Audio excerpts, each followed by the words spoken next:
more engagement you have with us, the better our session will be as well. With that being said, let's go ahead and kick off with how we normally do with our calls. Do we have anybody that wants to share some success stories, something positive, something that is going well? It's not major, but it is a success. Hey, I recently been cooking. Huh? I said it all counts. Oh, I recently started cooking this week, and I made a shepherd's pie with lamb, and it turned out well. All right, and you do you feel like you're ready to share with others, or you still need to tweak it to make it better before becoming a chef for the rest of your team?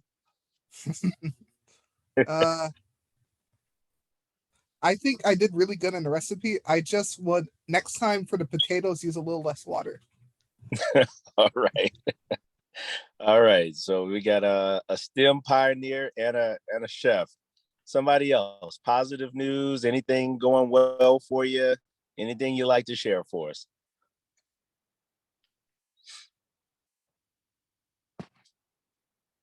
And as you just learned, it doesn't have to be something major. I got something. Come on in.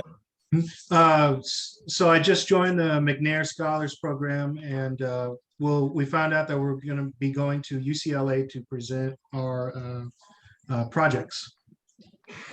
Awesome. That is really good news. When are you traveling there? Thank you. It's in July, at the end of July. At the end of July. Awesome. All right, one more. Let's see if we can get one more. Someone else like to share?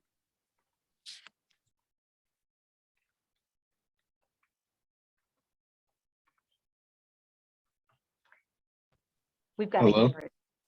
Come on in. Yes, it's not that big, but basically it's just coming out of my comfort zone and doing things I'm not that I wouldn't normally do in terms of like scholastic career. Like I joined the McNair program, which is not something I would normally do, but I'm glad I did it.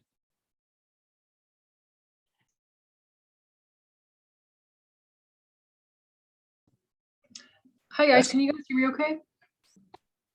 Yep, we can hear you. Awesome, cool beans. Yeah, I guess some good news on my end. Yeah, I decided to kind of take a leap this semester. I'm also in the McNair program, participating in research. And yeah, I've been mostly like work oriented, but now I'm kind of like, let me just focus on my academics and focus on myself for a little bit. that's kind of what my good news is.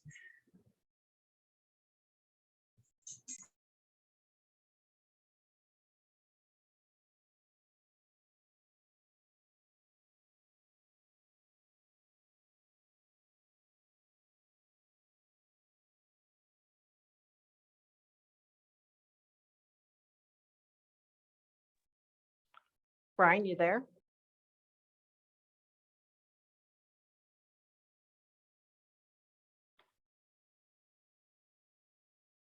All right, everyone. Well, thank you so much for joining us. I'm going to just step in for a minute while Brian reconnects. First of all, I want to welcome our panelists.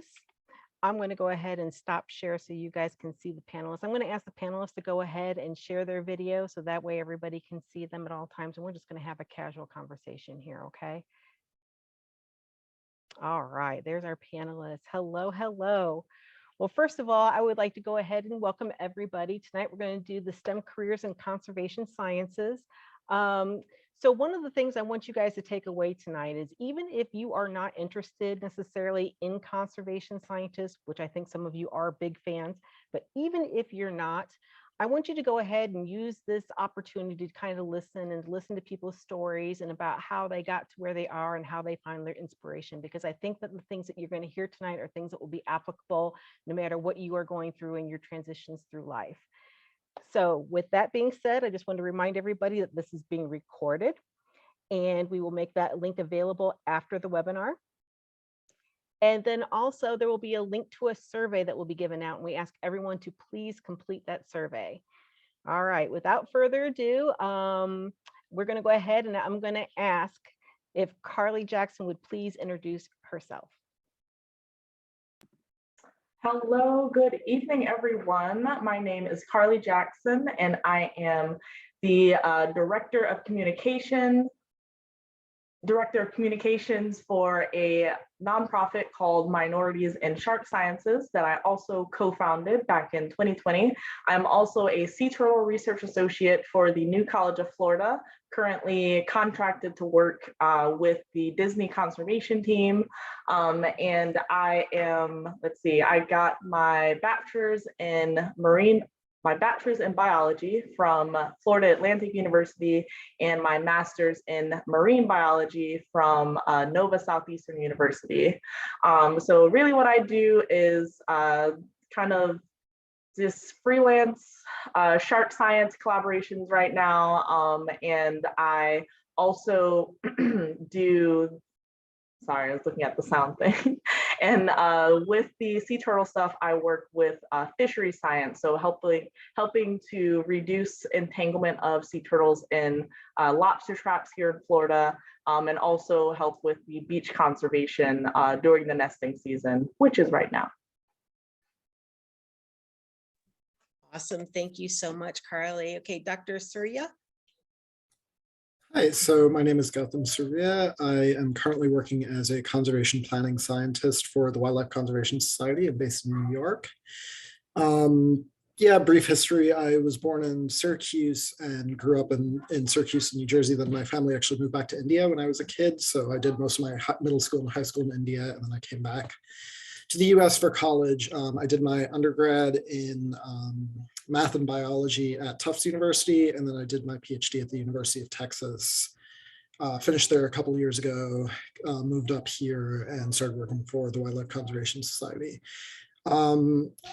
Most of what I do is around climate change issues and spatial planning, which is say like figuring out, where to try to conduct the conservation work that our organization does.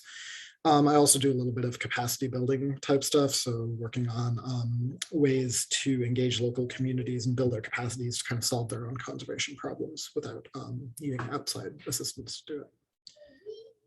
And I have 2 kids, so if you hear noises in the background, that's them. Awesome. Awesome. Thank you so much. All right. We were expecting one more panelist this evening. I'm just making sure they didn't get stuck in the audience somewhere. Dr. Loza, are you there? Okay, Dr. Loza is not here, so we're going to go ahead and move on. And Brian, I'm so glad to see you join us again. Please, sir, by all means. Yeah, sorry about that. I have no idea. Welcome to Arizona. I'm in Arizona today. It is so hot that it turned off both of my devices. So that is weird. So I had to definitely cool them down rather quickly. But I wanted to say thank you for those introductions. Let's start off with just something simple to kind of get our students kind of more familiar with you, and also maybe to trigger a little bit of questions for them. One of the challenges that we have with our students is we are trying to make a decision on a career path rather early, and we don't have maybe as much experience in that. And we're trying to make these big decisions of what I want to be. Let's start with you, Carlee, and then we'll pass it along. Can you share like your journey from starting college of what your interest was and how that kind of took shape into your career now?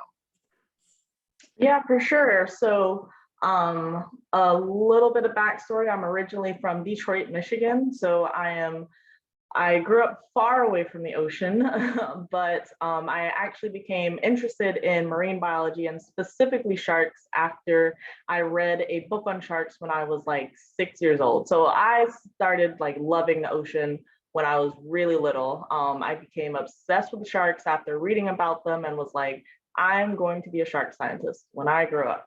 And so I went to college with that goal. I also was an athlete going into college. So I was an NCAA Division I swimmer.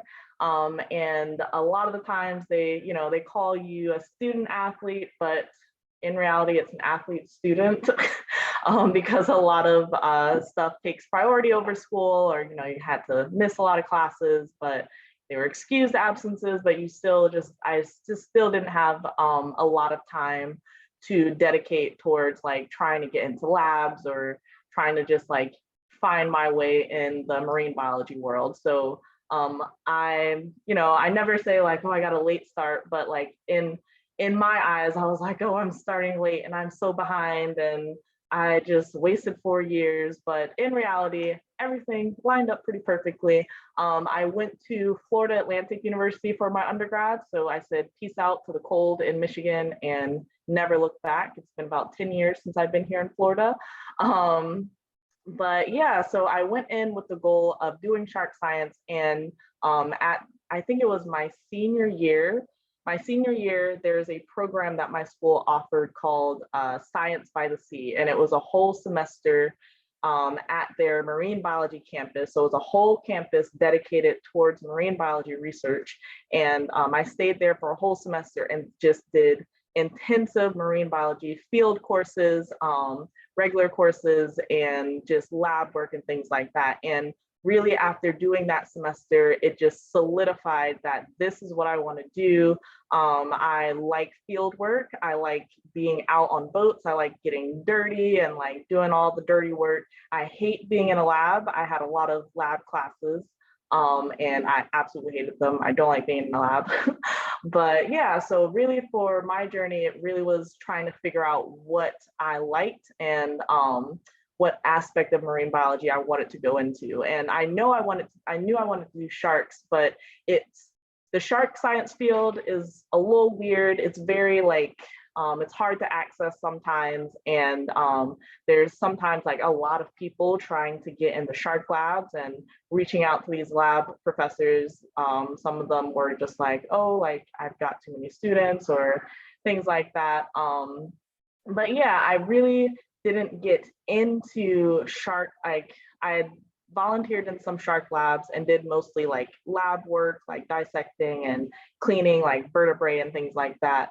But when I finally went into graduate school, that is where I got into shark science and got my, did a research project, my thesis, and also was able to get experience in shark field work. So I did shark tagging and things like that with my lab in grad school.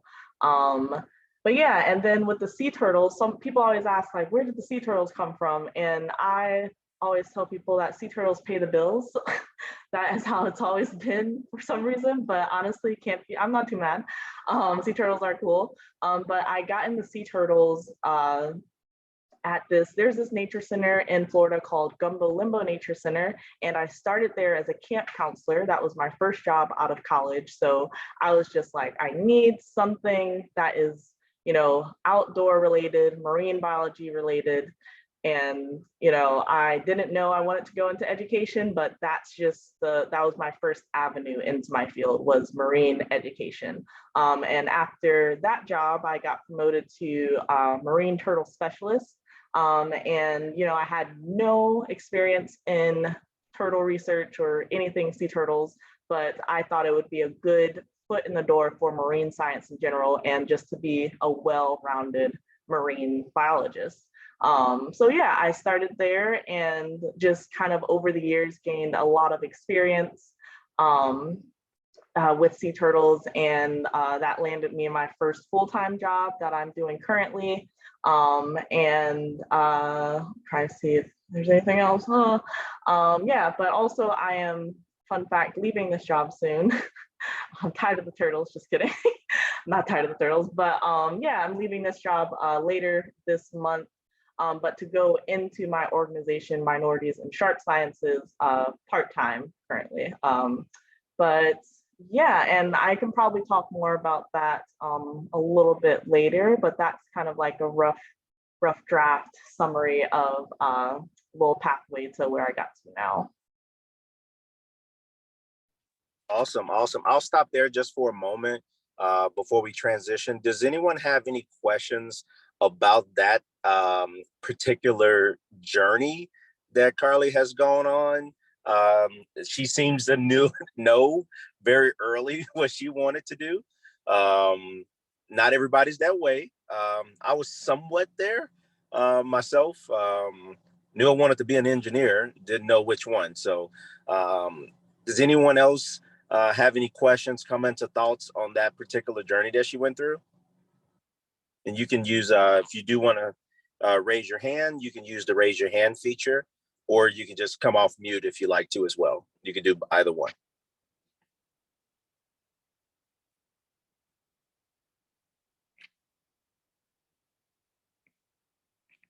And I guess, but also I'll just toss out there, do we have anyone that's into the marine biology world?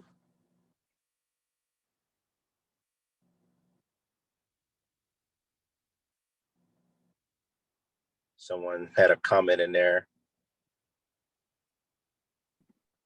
So did you have any doubts in your field of study?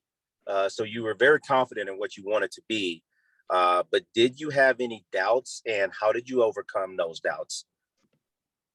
That is a great question, because I had lots of doubts. I was like, well, you know, in my mind, I was like, I am going to be a shark scientist, but the doubts were like, how are you going to do this? Like this, I really just didn't have very good direction or what's the word, like guidance into this field. And it's just really important to have that. And also, like, I was always the only Black girl in all of my marine biology classes. I was the only Black girl that I knew of that even was interested in sharks and like shark science. I had never seen another Black shark scientist on TV or in any of, you know, my professors or anything like that. And so that was definitely pretty hard going through my career, feeling like I was the only one, and just, you know, constantly being told like, oh, like this is a field that you're not going to make a lot of money in, and there's not a lot of opportunities, and you need money in order to get opportunities in this field. And I was just like, cool, well, how do I get around that? So I had a lot of ambition, but definitely had some doubts at certain times, because like I just felt like I didn't have experience, and I was comparing myself to a lot of other people and saying they have all these internships that, you know, they could afford to pay for, even though they internships, I put in quotations because a lot of them are paid, like you have to pay for the internship. And, you know, I just didn't have a lot of experience, and that was such a big deal in shark science. And that definitely put a lot of doubts in my mind. But I came across a mentor at my school, surprisingly through swimming. She was doing like a little swim practice with the master swim practice. Is the same as like old people swim practice, but it's just like retired swimmers. So I met her through the master swimming, and she was like, oh yeah, like I have a shark lab here, and like my husband is Steve Kajura, which is like this black tip shark expert. And I was like, oh my gosh, that's so cool. And she kind of took me under her wing, and that was the first shark lab that I had volunteered in my senior year. So it's just, you know, just it was important having that mentor. And I even still had doubts in grad school, like as I was getting my graduate degree. Grad school is rough. I'm gonna tell you right now, it is rough getting your master's degree. It's rough mentally, it's rough like financially, and it's just a part of your career if you want to go into research, just a really hard part of your career that really kind of toughens you up. And in grad school, I found two mentors that were women who were heads of shark research. And that was like the first time I'd seen women who were head of a shark research program. And I was like, I want to be you when I grow up, so I'm going to force you to be my friend. Not really, but that's kind of how it went. But yeah, so me getting that mentorship and just finding different people who can encourage me while there were other people still putting doubts in my mind, that was really helpful for me throughout my journey. Awesome. Thank you so much for that. So this is what we're going to do. We have a few questions. I'm going to transition, and we're going to bring those back and use those for the open dialogue. So Dr. Surya, could you share with us kind of that same question, your initial interest, and kind of how that interest took shape into what you're doing today. Yeah, so similar story, honestly, slight differences, substitute book on sharks for like encyclopedia of mammals, but same age, 6. So very much like as Carlee said, I knew exactly what I wanted to be very, very early on. I think the other 2 books, Song of the Dodo, which I read when I was 10, was this book by a science journalist named David Quammen, and it was basically on conservation biology, but it's also written as a travelogue. And so that sort of got me interested in kind of global research and working in sort of the global context, not just necessarily where I was working. And then Song of the Dodo was actually based on a science book, The Theory of Island Biogeography by Robert MacArthur and E.O. Wilson, who just passed away recently. And that book basically was one of the first sort of rigorous attempts to describe ecology and biology in mathematical terms. And I read this in early high school, and I probably really couldn't follow the math quite as well as I would have liked, but it just sort of fascinated me. Like I remember looking at a page and there was like some trigonometric function, it was like tan inverse or something like that. And I was just like completely blown away by the fact that you could think about the natural world, which you think of as like messy and sort of uncontained, in trigonometric functions. So went to undergrad to do both math and biology, because this idea of using math to describe biology and then using biology to help save species was really important to me. Did that, managed to have some research experience as an undergrad. This is where my narrative diverges a bit from Carlee's, because I was not a D1 athlete or even a D3 athlete. Very much no, not my. So I had a little bit more time to devote, I think, to working in labs. And I also got lucky. I've been a bird watcher since I was like 10 or 11. I got sent to a boarding school in India. Well, I shouldn't say got sent, I really wanted to go. And it happened to be in a bird preserve. And so they used to take kids out birding. It was the kind of school where like being in the bird club was like the cool kids thing. So I happened to make friends with like my first bio TA as an undergrad, who happened to also be a birder. And so he introduced me to his boss, who's also a bird watcher, and then of course had his own lab. So went out birding with him a few times as a freshman and ended up joining that lab and working in that lab for quite a while. Took a year off between undergrad and grad school, mostly for personal reasons, just to sync up with my then girlfriend, now wife schedule. Spent some of that time working on kidney disease, which was a diverting, if ultimately career-wise pointless thing to do, but I managed to publish a paper on kidney disease, so yay. And then ended up at the University of Texas in the Ecology, Evolution, and Behavior department, where oddly, even though, I mean, Indian people and South Asians in general tend to be pretty overrepresented in science, a lot of it tends to be more molecular when it comes to biology. Like there are actually not quite as many, in the US anyway, Indian ecologists. I was actually the only Indian student in my department for most of the time I was there. But I chose the University of Texas in part because I actually had the opportunity to work in India. So I spent my dissertation work basically going and doing bird surveys in the Himalayas, looking at the way birds are distributed on mountains, like what elevations different, like closely related species occupy. And the idea was to think about how these birds might relate to each other and how that might affect what happens to them with climate change. But also we were working in an area that's like really not very extensively studied. And so part of the goal was also to try to map out where these birds are found, and so that you could consider where conservation investment needs to happen. Did that, did a lot of teaching as well, because when you don't have a lot of grant money, that's what happens. You do a lot of teaching to pay the bills. And yeah, to cut a long story short, ended up finishing my thesis, graduating. My wife had gotten a job in New York, moved up to New York, was briefly adjuncting at a private university in Long Island, and also WCS was running a master's degree program through, as I like to say, Miami, but not the Miami in Florida, the Miami in Oxford, but not the Oxford in the UK, the Oxford in Ohio. So that Miami, they hired me to teach some courses. When I was part of WCS, there was a job opening for a planning scientist. I applied, got hired within the organization, and have subsequently spent the last 3 years or so working on a variety of global conservation problems. So doing a lot of the stuff that I kind of wanted to do. It was, if I'm being honest, a pretty straightforward trajectory, which has a lot more to do with luck and a certain degree of privilege than anything I think I did to have that trajectory. But yeah. Awesome. Thanks for sharing that journey. And I'm pretty sure you may find one or two more bird watchers in the audience tonight with you. I know we have to have one. So someone please share if you are a bird watcher, or if you would like to learn more about bird watching, so you and Dr. Surya can connect afterwards. What I would like to do is just open it up. Also, just remind you, you can put a question in the chat box. You can raise your hand.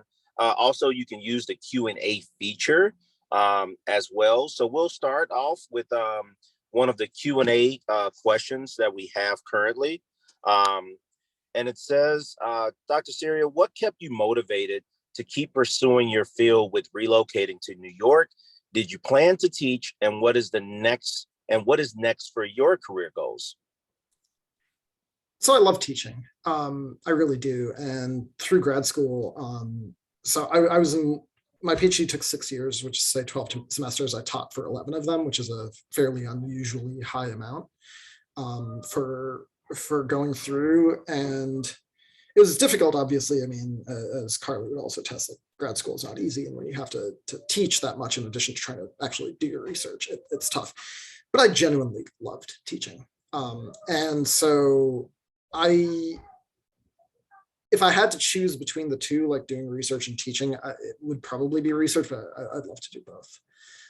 In terms of what sort of motivated me after moving to New York, I mean, it was the same thing, right? Like I knew what I'd wanted to do since I was, a kid. And so a lot of this was like, ultimately, given the state of the world, no matter where you are, there's important work to be done on conservation.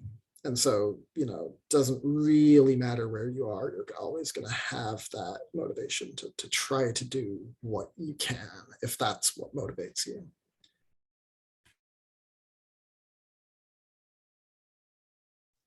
Awesome. Thanks for that.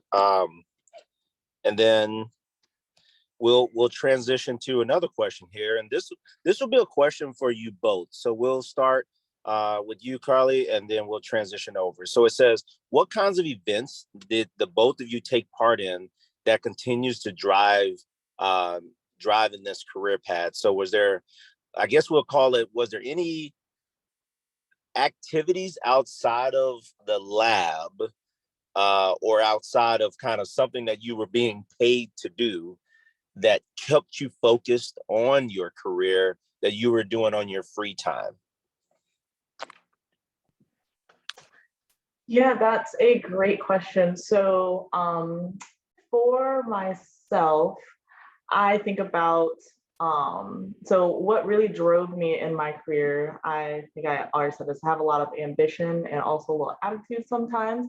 So when I kind of started realizing that I was like literally the only Black person that I knew that was interested in the field, and in the field that I was in, I kind of used that as a drive. I was like, all right, like, I don't want to continue being the only Black person in my field. So I've got to be that representation so that other people can like look at me and say, oh, like I could do that too. Basically, putting themselves in my shoes. And because I didn't have that growing up, like I said, I didn't know of any Black marine biologists or any Black shark scientists specifically.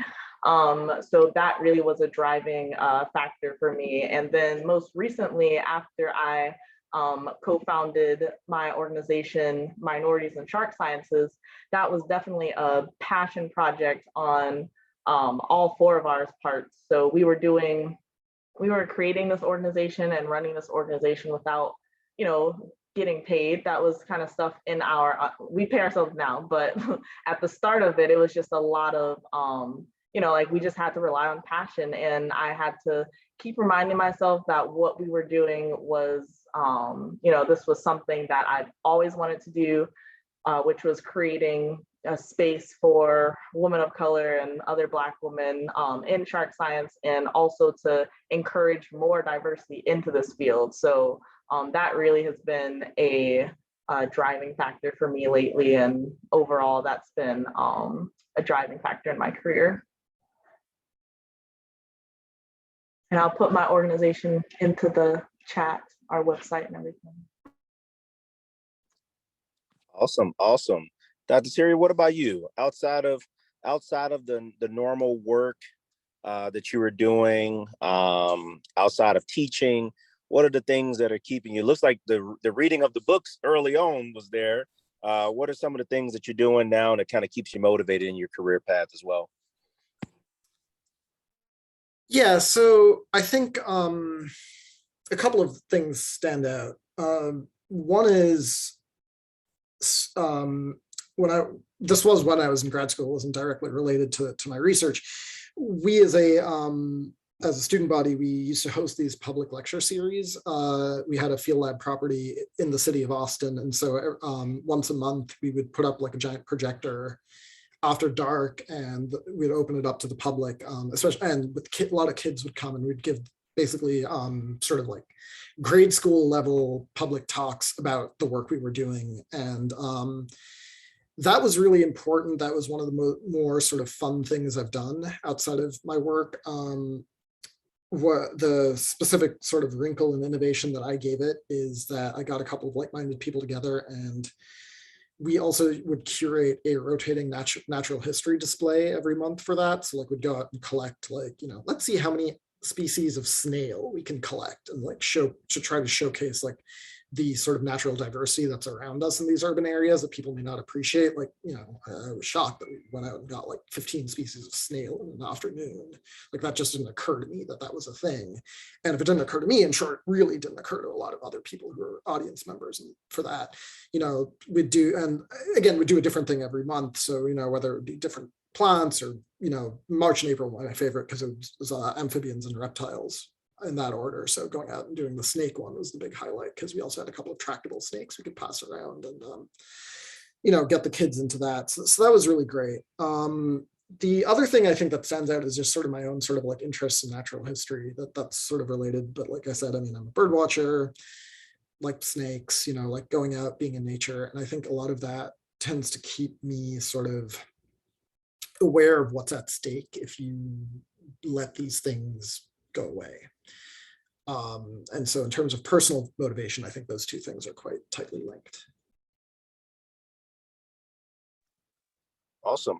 We got some more questions coming through.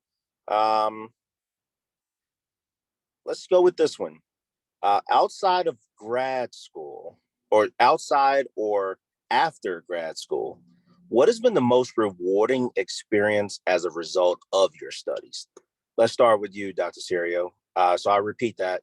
Outside of or after grad school, what has been the most rewarding experience as a result of your studies? Okay, this is a complicated one. So, and it'll partly answer the one that's also in the chat below that.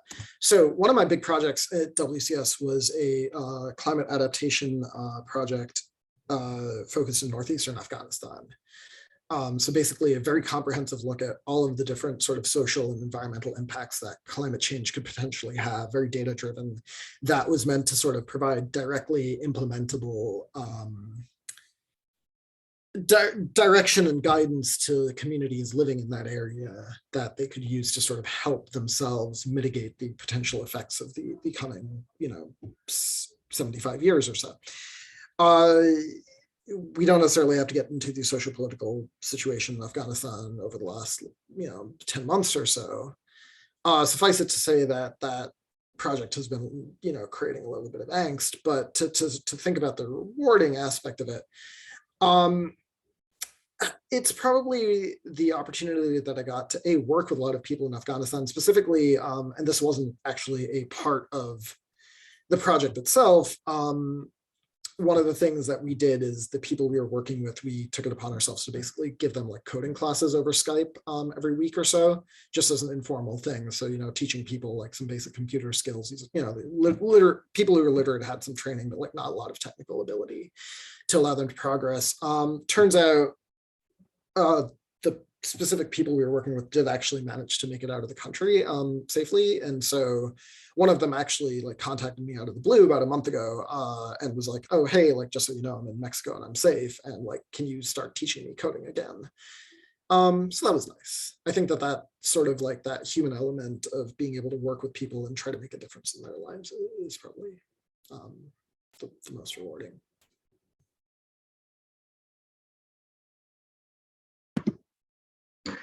So I'm trying to pick one thing, but the one that comes straight to mind when we founded MISS, or Minorities in Shark Sciences, our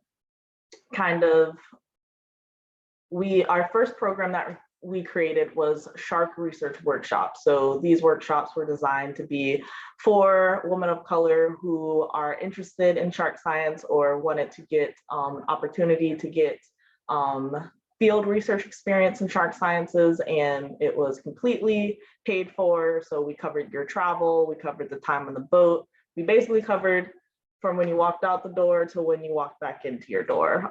And when we first did that last year, there was one weekend where we were on the boat and myself and the other co-founders were the youngest people on the boat with our workshop participants. And that was just so cool to me to see all of these women of color who are just wanting to change their career path because they saw us and said, hey, there is now, like, they saw us give them an opportunity to enter this field when before they were very discouraged and always were, thrown doubts and all this, telling them that they can't get into shark science or they can't be a shark scientist because it's like, oh, like there's not a lot of opportunity.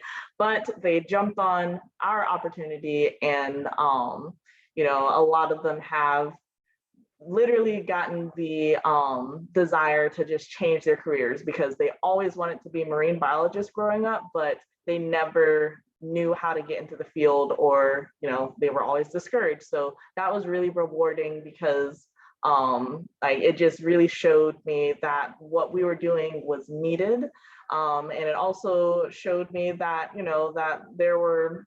it combated a lot of my imposter syndrome. Like, there are people who are older than me that are looking up to me as a shark scientist, and the work that I've been doing is important, and it is real science that people are interested in, because again, that little imposter syndrome is just like you're not a scientist, you don't do this, that, and the other. But that definitely was rewarding to see all these women that just had a newfound passion and drive to go for what they were actually passionate about. So yeah, that's my contribution. Awesome. Thank you so much. We do have a question. Dr. Surya, it says, can you please briefly speak about some of the projects that you're currently working on? Sure.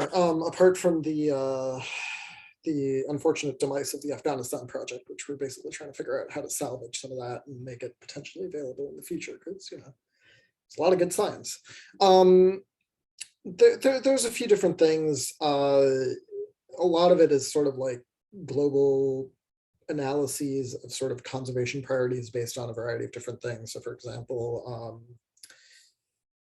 we are currently working with the Green Climate Fund to basically assess the needs of different countries for conservation support. So there's a sort of overarching 30 by 30 concept, the idea that, we'd like to put aside 30% of the globe for biodiversity by the year 2030.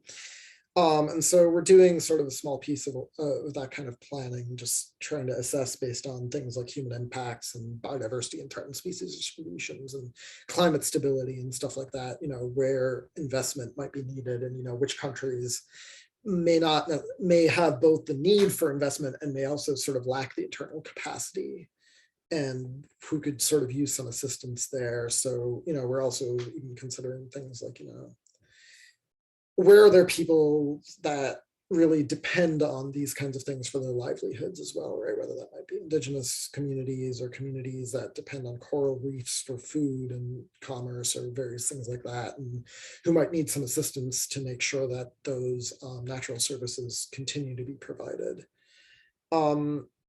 So that kind of thing is sort of a lot of what I do. I have a couple of other sort of minor projects in that realm, like we're trying to look at, for example, the potential impacts of the Chinese Belt and Road Initiative, which is a big sort of infrastructure initiative by the Chinese government. And so we're actually working with the Chinese government to kind of understand, A, what impacts that a lot of that development might have, and B, how it can be sort of changed or tweaked to reduce the impact. Yeah, so a lot of things like that. I did have another project that involved capacity building for people in various countries in Africa on land use planning. So basically trying to teach local people and government officials and things like that, kind of the principles of how to do good land use planning work. So we developed a course, we taught it in 3 different countries. It was Gabon, Tanzania, and Madagascar, bilingual, of course, to be able to be taught in both French and English. And we unfortunately don't have very much funding for that, but we're trying to see how we can either like provide those materials for free to people who want to run that course themselves, or raise more funding to be able to bring it to other places.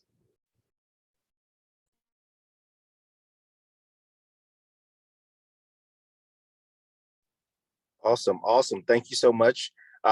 We do have another question here as well. And it says, this one's for you, Carlee. It says, as a woman of color, did you feel awkward or intimidated in approaching faculty or staff in graduate school for support? Did you face any discrimination or racism in your educational journey? Great question. Yes, to all the above. So let's see, where am I going to start? The intimidation and everything in grad school, even in undergrad school, definitely was real, because it's very intimidating going up to people that are, considered experts in their field, and also people that don't look like you, and you don't, like, I don't really know what these people are thinking about me. I don't know, like there's nothing for us to really relate on. So that definitely makes things a lot more intimidating. But and myself, I am extremely introverted and had a lot of social anxiety growing up, and it's just really hard for me to reach out and just talk to people that I didn't know. But I definitely had to get over that in grad school. In the last semester in undergrad, because for me, I just had to realize, or remind myself that in order to get to where I want to get to, I've got to, I have to reach out to these professors and approach them myself. So that was something I had to keep reminding myself, but it definitely, just answering that question, it was very intimidating, mostly due to the fact that, there was nothing for me to, there's no relation, there was nothing for me to relate to with this other person. And, you just never know with some people in science. It's a very, science was built on, systemic racism, and, Black people weren't even allowed to do science, not that long ago in comparison to time. And it's just, that's just always something that I've got to keep in the back of my mind. And in regards to facing discrimination and racism while coming up in this field. It's definitely happened. Surprisingly, well, I shouldn't say surprisingly, but definitely doing my sea turtle stuff, I've been racially profiled before. Some dude decided to follow me to my company car, and while I was picking up donations for sea turtles, for our rehab sea turtles, we had a sea turtle hospital, and this dude decided to like follow me to my city company car and ask me like, did I pay for these? And like, oh, like, what are you doing? Like, oh, I don't think. And I was just like, sir, like, I've been coming here for like 4 years and minding my business, picking up the donations. But for some reason that day, he just had an issue with me and literally decided to follow me to my car without me even know, like, I didn't even know he was behind me until I like closed the trunk and like turned, and he was just there, just questioning me on what I was doing. And other little like microaggressions, like, wow, like you're so articulate, like after doing presentations and things like that. That's just little jabs at you saying like, wow, like you speak so well for a Black person. That's always how I take it. And that's how it's meant, because if someone's telling you like you're articulate about something you're presenting on, that you're an expert in, then they really weren't listening to the content. They were listening to how you were giving that content. And I definitely had a lot of that doing a lot of public facing presentations and things like that. So it's definitely, it's a rough world out there in science and marine biology for people of color, due to a lot of the like I said, science was founded on top of a lot of white supremacy ideals. So it's just still going to take a lot of work to break down a lot of those systemic barriers and clean house in science. But yeah, but that's really why we created myths, is to prevent or break through a lot of that stuff. But yeah, it's on top of being a Black person, just being a woman, you get a lot of discrimination and people thinking that you can't do certain things physically on a boat, or when it comes to sharks. Like a lot of people are like, oh my gosh, like you have like the guys go in and like jump on the sharks and everything. And I'm like, no, it's literally usually always women on a shark, because we know what we're doing and we're pretty badass. So but yeah, so that is my answer to that question.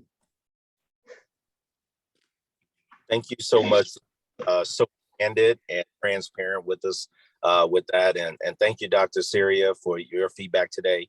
I just want to add to that, these journeys aren't going to be easy, right? That's the reason that LSMRCE and LSAMP exists, is because we know that you're about to embark upon a journey that is going to come with many challenges.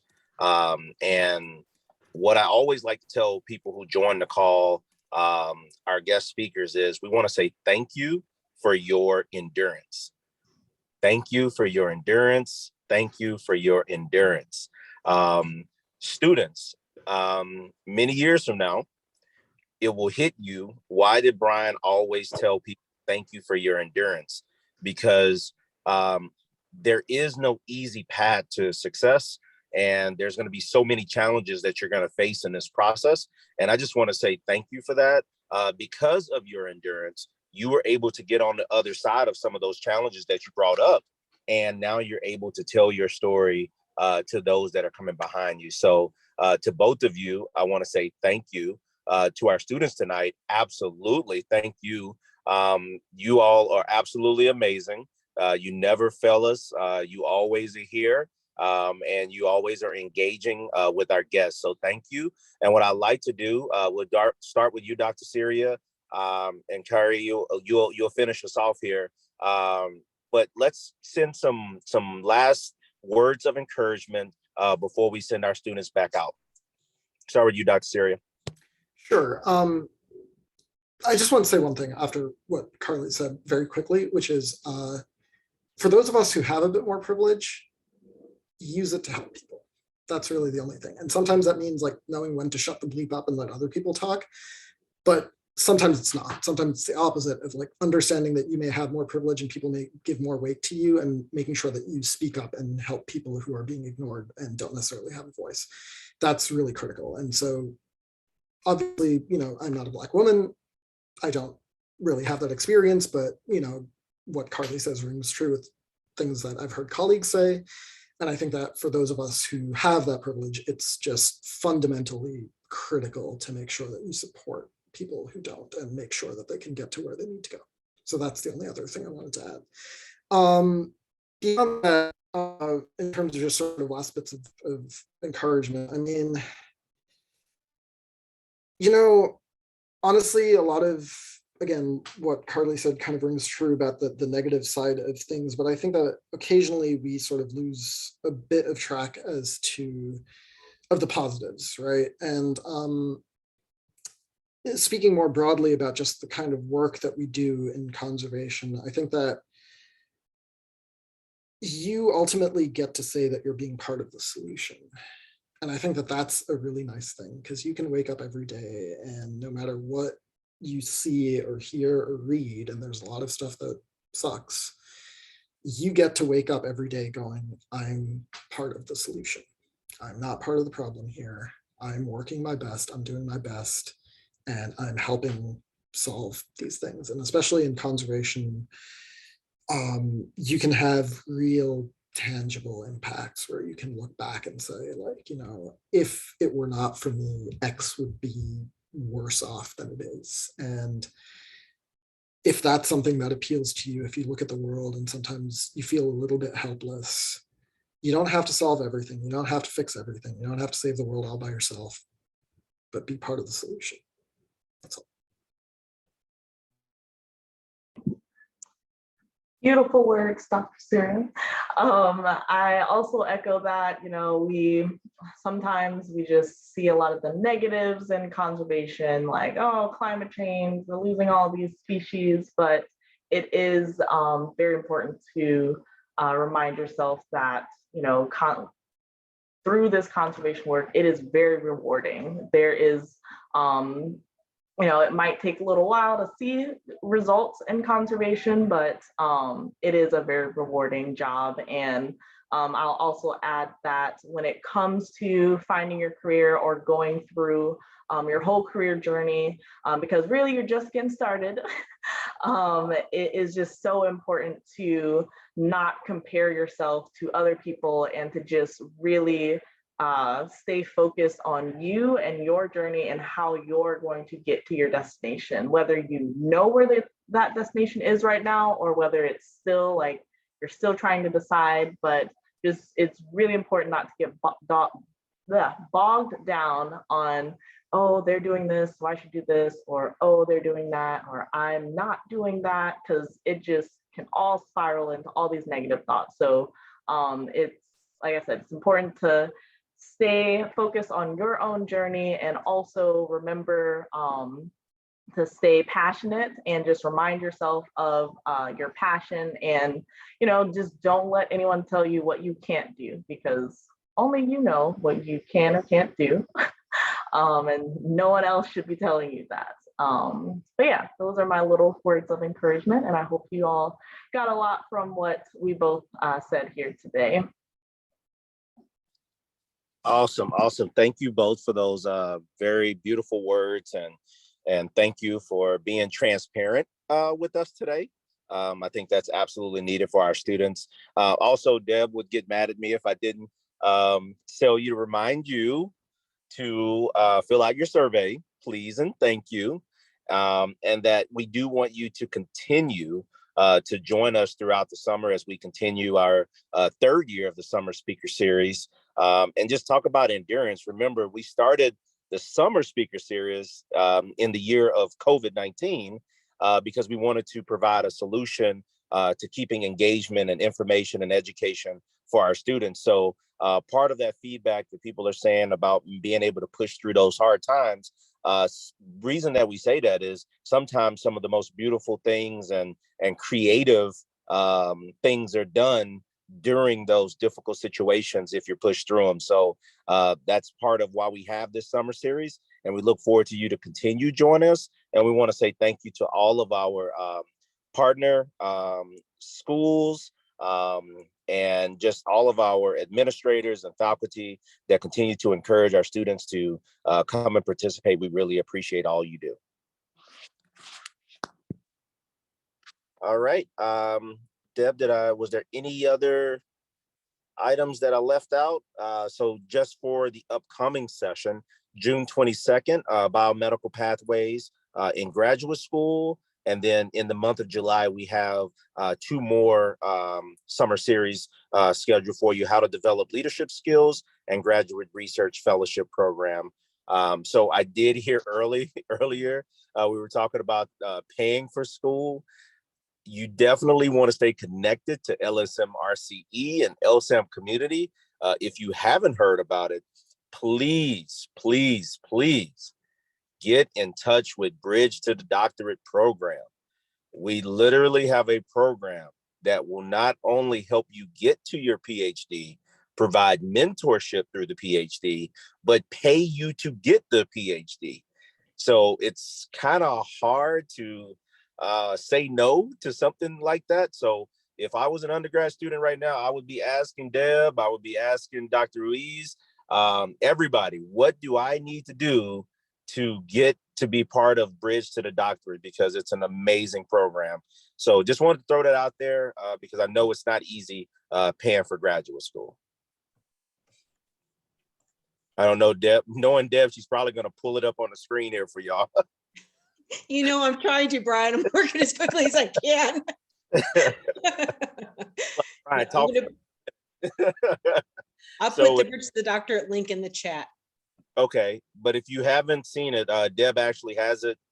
She was showing it there on her screen, but she's also going to put the link in the chat. But it's something that instead of waiting, until like you're 6 months out, a year out, why don't you start now and start preparing yourself for something that is out there for you in the horizon, and making sure that you start to meet the qualifications, build a network, and the relationships that are needed to get you there. All right.